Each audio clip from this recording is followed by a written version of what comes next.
The only burning question I have at the top of my head with the split is you said it was non-financial. You talked to your business partner. So that's the main thing, right? Well, that was one of the not that it wasn't that was one of the financial. base. You said it was non-financial? I mean, sorry, it was a financial It was, thing. yeah. Looking at how much each one of these shows cost to operate. And I think boom, boom, honestly, bow. it was kind of like an aesthetic decision slash like just a content decision as well slash a sanity of mind decision slash a business decision for me to just kind of realize, like, take a step back. I hate to do this, but I kind of got to like look at all of my peers in the space and kind of compare myself to them, look at their business models. I look at somebody like, Ack obviously is kind of focused on the streaming thing.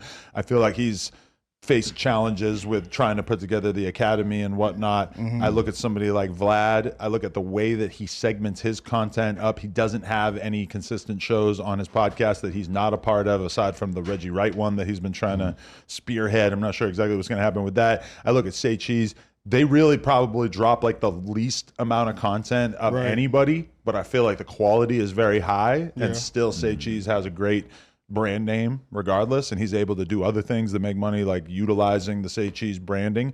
I think for me, No Jumper, if you look at it through 2017, 2018, 2019, it was like very focused around one thing. It was like, we're going to get as many interviews as possible. We're going to do the best interviews we can.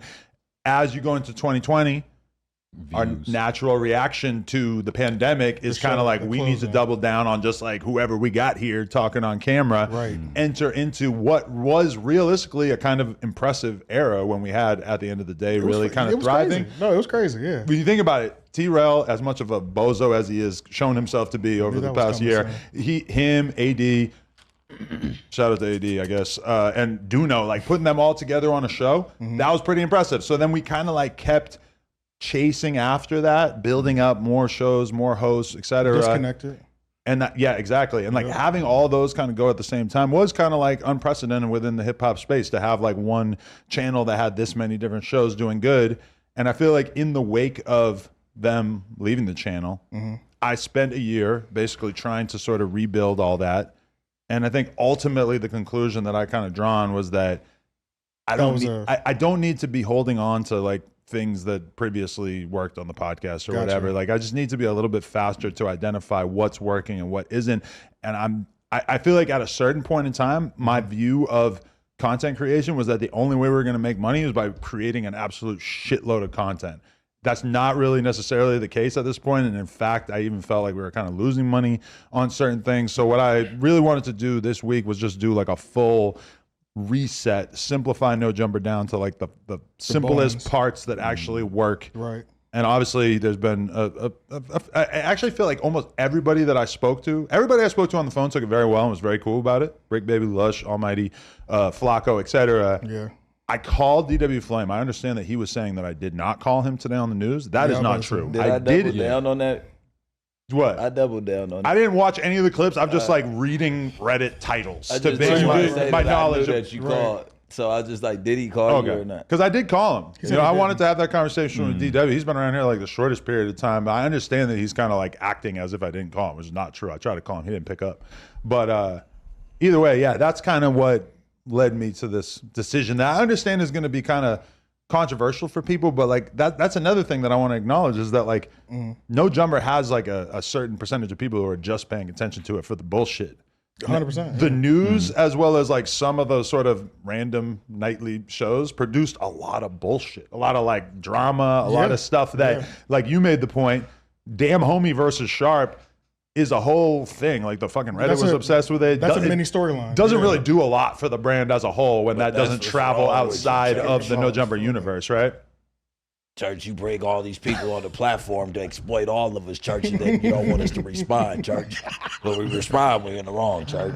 Yo, but you see him. He's trying to make a name for himself because last time he showed up, he had words for the mustard man. He was telling him that he was sassy and shit. You know, well, just trying to come to LA, catch a body, and just dip. I mean, I think that like the conversation earlier with Sharp really didn't even need to there didn't need to be any emphasis on the fact that he was trying to belittle him, because I don't think that was your intention. I think what you were trying to say is there's various parameters of virality. Right. Now, really what viral means is it transcends the initial platform. And not only when I say platform, I don't mean the universe it exists in, but the actual uploader.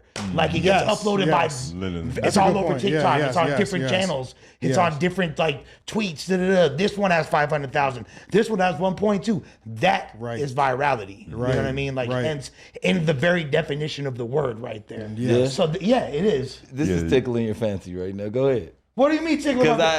Because I say nay, church. It's a nay for me, church. Are you getting back to? It's get back game season. Okay. Oh wait, you and Sharp have a thing going on. That's the thing. Look, Sharp's been getting a raw deal lately. I feel like a lot of people are on Sharp's helmet. I'm empathetic towards that because I've experienced the highs and lows of the No Jumper fan base. I think that he has a lot more, mental fortitude than I did at that point when I was kind of in the. But you're different though.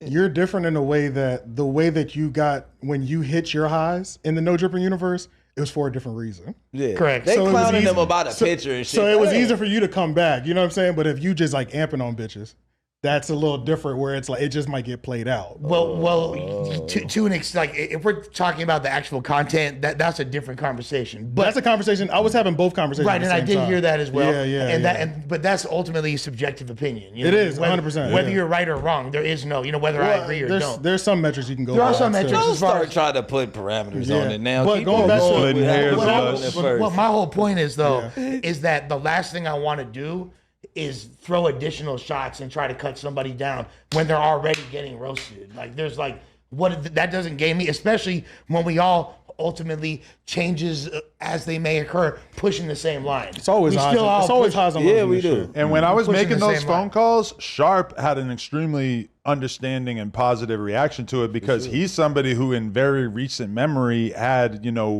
embarrassing him / like dragging his name through the mud turned into content day after day for a week or two there with the Damn Homie situation, to the point where people ask me like, is Damn Homie gonna be back on the news? I'm like, I don't think it makes sense for me to be like bringing in chicks to antagonize somebody who's been rocking with me for all these years. And that just doesn't really like benefit us that much. We're gonna do another round of that. We're gonna have her and Sharp yell at each other on the fucking show again for another episode of the news. Like that's just not really.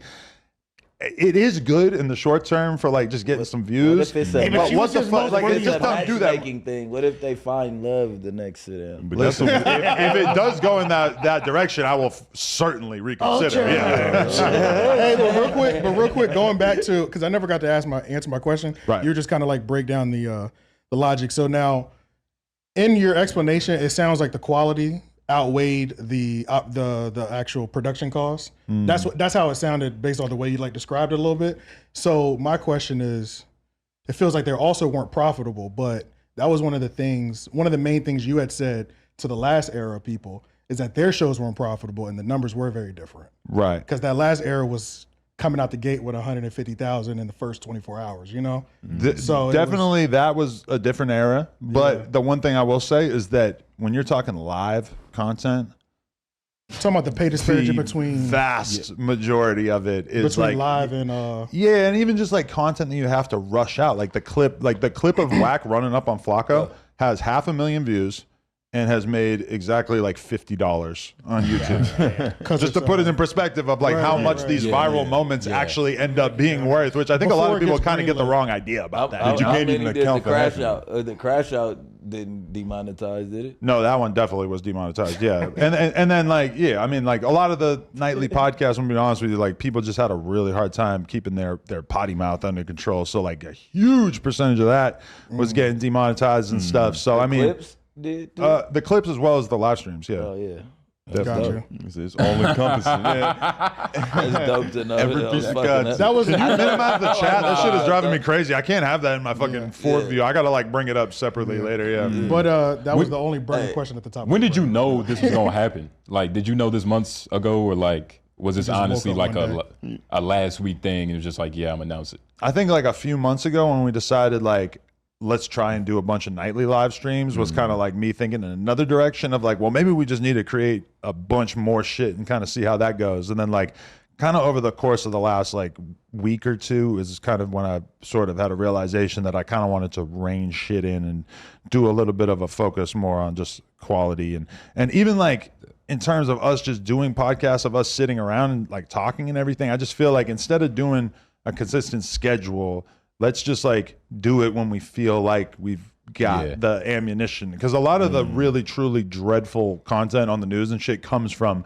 people getting on camera and not knowing what the fuck they're supposed to be talking about. Or even, you know, a memory that comes to mind is when you guys did the episode of No Statements where you had those girls talking about the wigs for a long time. I mean, honestly, I didn't see it. I didn't want to like kill myself mentally in my brain by clicking it, but I heard that there was like a wig infomercial. What happened was, you know, that show ended up winning me the influencer prize on the show. Well, you just broke ulterior motives. You just accidentally exposed that you won the show that is not out yet. No, he didn't. On the Tronics it's Network. still 3 more days. Oh shit! Yeah. Okay. Yeah, Okay. yeah. No, but You just I feeling got good. to film for 3 days. Yeah. You just feeling I good, just feel right? like That was the cup talking. Yeah. Good. Now, they might buy a wig. We don't know. No, but what it was, They might. I All don't know. those girls were the girls that was in the house with me, and it was like, take your child to work day. It But was if like, we how have could I learned, influence? if we've learned anything from Fresh and Fit and whatever and Sharp and every other female-led podcast that's ever existed, there are so few female-led podcasts. But meanwhile, podcasts in which, by the way, shout out to the dog smacking his Come on, fucking man. But if you're going to do a podcast with a bunch of girls, you can't let them run the environment. You need to be running it, and you need to allow them to speak. And that's I why was on Damn the Homie, Fresh and Fit has taught us that. That's why Damn Homie was like Shang Tsung to Sharp. You feel me? Like he was the ultimate opponent. She I was fighting text you right after that. I told you I possibly could have did my worst. You did, and effort. that kind of made me not even The like wig care was- about Say you watching. I was like, apologize. okay, he knows that wig If you infomercial send was me not that, good. then I know. Yeah, Let's I not even texted look. him Yeah. directly after. First of all, I'm on 7 days in the house with these girls. We've been drinking, we've been partying, we've been on. So while I'm here, I'm getting like agitated. It's like the end. You already burned You out. haven't even slept yet. Yeah. Yeah. You already How burned can out. you have Yeah. patience? And it was like trying to overtalk, and then you had Gordy.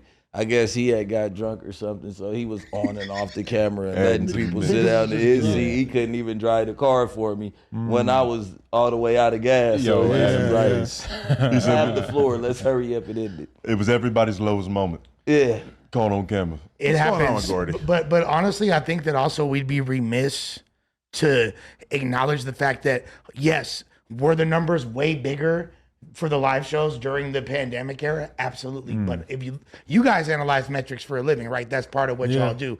Now, were all live streams numbers super inflated during that time? Everybody was at They the were, concert. but the drop was definitely different. Like, drop was different. Even when they left, and even 6 months to 8 months after they left, they were still clearing 100,000. Even Yeah, if it- yeah, You know yeah. what I'm Like, saying? that's but not to take away from what they did. Yeah, Because, peak like, it might have been like 200 though. Like it was up back then. You Right. know? Right. She said, but this is what you saying. This is what I feel like we're losing our whatever word, exclusivity. Yeah. By being accessible every day. Like I know that they don't have to look at my Instagram. They don't have to wait till interviews. They don't have to wait to. There's no mystery no more. It's like we know how Brick's feeling today. We know how this dude's feeling today because we're all in their face every single Every day. day, yeah. Sometimes twice Live, and 3 too. times a day. You get what I'm You got to saying? look at how Joe Budden runs his program.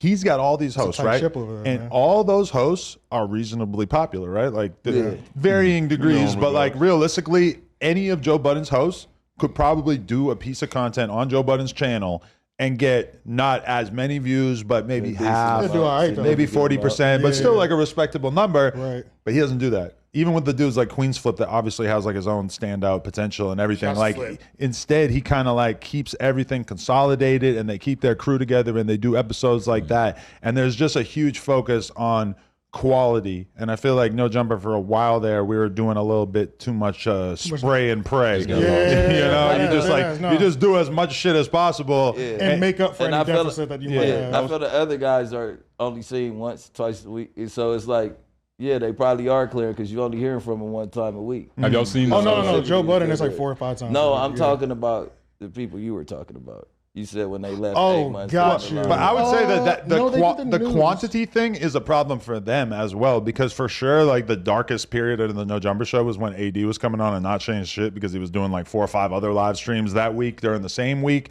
And I feel like even now, they just be doing too much, and the fan base has kind of scattered and got lost and shit. Whereas I feel like the Fig back on Fig. Or we talking about Community? I'm talking about them. Well, all of them. I was talking about all of them. Yeah. AD stream is so goddamn much these days. Like I clicked on one the other day and watched like 5 minutes, and I was just like, this is inexcusable. Like this is the worst monologue rant I've ever seen in my fucking life. Like those dudes need to strip everything away, and they need to do 1 podcast a week. They need to maybe do 2 podcasts a week. I'm thinking about going home. Which one are you specifically referring to? All of them. Because all I'm saying some of them were pretty funny. when it comes to No Jumper, I feel like that is definitely true, but when it comes to them, it's extremely true. Like they need to scale back and do less. And if anything, No Jumper planted the seed in their mind that in order to run a successful media company, you need to be pumping out like multiple pieces of content per day. And I don't think that's the case at all, because we can look at all kinds of people. Like how many interviews a week does Academics do? Like maybe 1. Vlad does a handful of interviews a week, and they seem like more because he's dropping them clip by clip every day though. Yeah, but it's like you just don't need to be producing such a gigantic flood of content. And if anything, I think that it was kind of maybe potentially like watering down the channel as a whole. Quality over quantity. I'm trying to moving forward. We can always a good. We could always tack a couple more shows on if we feel like this is getting boring or whatever. Like I'm not closing the door on that, because like obviously if we get something really fucking great going and the channel keeps getting better and better in terms of us just podcasting together, it's like there's going to be a day where I'm not around. And then you guys are going to do it without me. And it's like that just makes sense. Like obviously I'm still open to that. This to me is like a temporary, or who knows, like let's just consolidate and really like see if we can make this shit as good as possible. There's never a bad time to do that. Honestly, at the end of the day, when you're just saying, I want to make the content better. You know what I'm saying? So there's never a bad time to even. And is this really have a break? That moment? Is this really a break?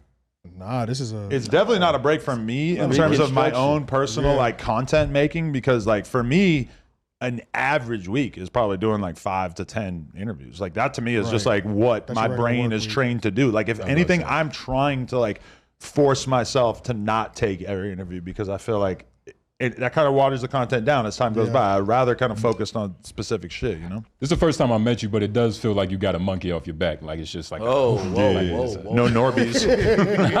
Whoa. You got it, Fuck. I didn't know. I forgot. You can't even use those terms. Like, American Cholo gonna pop you in the face. you got some stress off his shoulder. A weight has been lifted. No, I do. A weight has been lifted on this. You know, think about my girl. Every time I say that I'm gonna do some shit, I'm gonna move somebody off the podcast, or I'm gonna fire somebody, she gets real fucking nervous, because she was one. She knew AD was getting moved off the Tuesday show, and then she saw everything fucking explode 4 days later or whatever, a couple of days later. So like she was like kind of nervous, and I'm telling her, I'm like, listen, like this is just like what I need to do in order to run a media company that I think is going to work. Like a G though. Yeah. I think it's the cleanest. They talk about end so far. What Super Chat said over the phone. That was coward shit. I'm like, no, email. Yeah. Right. What do you want to have people drive all the way over here? That would have been real corporate. Individually, you have a conversation. You let the person vent 5 to 10 minutes. Say, let me get to the next. And the only person that it ended up being weird with, that apparently was talking shit, even though I didn't see it, was DW, who's the only one that I didn't actually get on the phone with. So I feel like if I probably had got on the phone with him for 10 minutes, he wouldn't have been on here talking shit. And you wasn't even weird. And you did call him. I did call him, but he apparently didn't see it. But why is that always the case with you? Why is it always somebody say something and then you come on and it's like, nah, man, I did that. Because everybody tries to shape their fucking narrative to be whatever point they're trying to get across. So you're saying it's easy to do that to you? Super easy, because everybody just says whatever they want about the big boss man. If you are, got overalls on. if you have a reputation that precedes you, that's based on lack of accountability, people are going to be able to like attack that to you real easily. Right. In this case, you know, You might understand it. you think? You think someone actually? I've been here before too, nigga. But I know that my brother Comparator was very. I heard he was crying and shit. He's feeling down about it. But what I wanted to explain to him is, look, if anybody has been through the ringer, the good, the bad, and the ugly of this organization, is me. And I know that, look, if you see me back as one of the only people that are still in regular motion over here, considering what I already went through, anybody, if you just stay solid, You know what I'm saying? Keep your head forward and stay loyal to the Aw, brand. nigga, you Jesus giving. Christ. That was crazy. Yo, nigga, nigga, this is not the pursuit of happiness. I was about to say, what the fuck is Hey, this? listen, Nah, Keep nigga. your head up. What Keep you your mean? head up. Pay your bills. No, it's not. I get. We felt that shit. I know it sounds we funny. We like, felt I get it. But But we all. Less. Come on, man. no, look, but here's the thing. Yeah, hell of a nigga to There's be forever gonna be ebbs and flows and Yeah, changes in this channel, in this company, and in this Yeah. game. And you got to stay ready for whatever's ahead, you know. And if you maintain a valuable asset to the company, you will continue And to be included. I'm sorry. Even, Facts. Most You are staying permanently, right? Yeah, we still And rocking. that's why, like, nigga, you saying that Yeah. is Yeah, we're most not of gone. the people that weren't really contracted or or most of the people that got the hit, like it was. I don't want to get into business. Did I say too much? But No. it's like motherfuckers didn't Say even have everything. contracts. he always teeters on. So it's like if you was show to show anyway, that's still like tryout era, right? Right. True. All right, so it's like at the end of the day, I didn't want to say that because I'm staying I and said shit that like on that, there, but I'm yeah. like it kind of wasn't really locked in. Motherfuckers was finding a place for 100%. everybody to You can fit. feel it a little You bit. get what I'm saying, Yeah, you and can that's feel why it, he yeah. probably didn't take it into his heads to contract certain people until they fit in where they fit in. I Because just- it was like a water It was fountain, like kind 2-3 of. months for me too.